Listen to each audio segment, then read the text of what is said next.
ये सत्संग अत्यंत दुर्लभ है।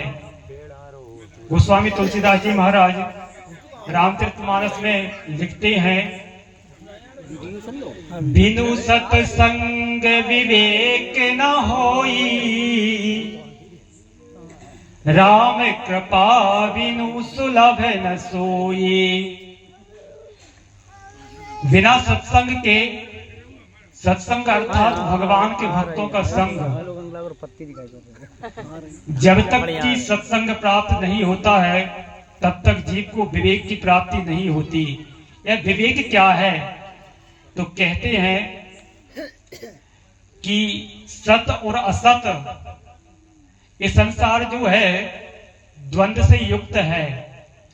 जड़ चेतन गुण दोषमय विश्व कीन करतार, संत हंस गुण गहई पय परिहरि वारि विकार।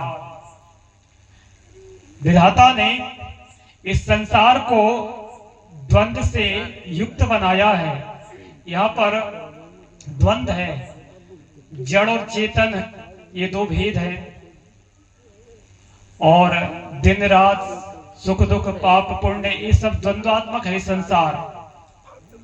और सबसे बड़ा अंतर यही है कि एक तो जो भगवान है वो सत्स्वरूप है, और दूसरा ये असत्य जो माया का बना हुआ ये संसार है, ये असत है।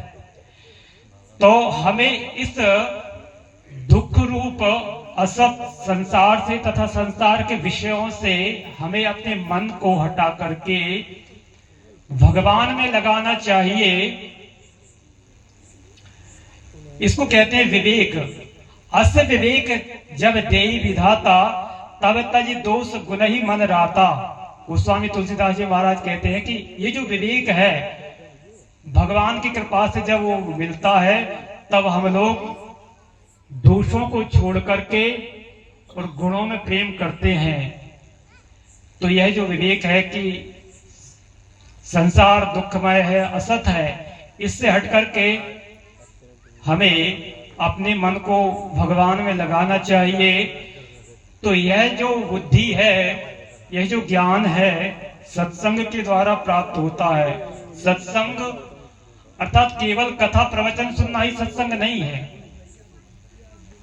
सत्संग का जो अर्थ है रामचरितमानस में, वह भगवान के भक्त का संग, उसको ही सत्संग कहते हैं। सत्संग तो बहुत से लोग करते हैं, बहुत सी कथाएं होती हैं, लेकिन वास्तव में सत्संग वही है कि जिन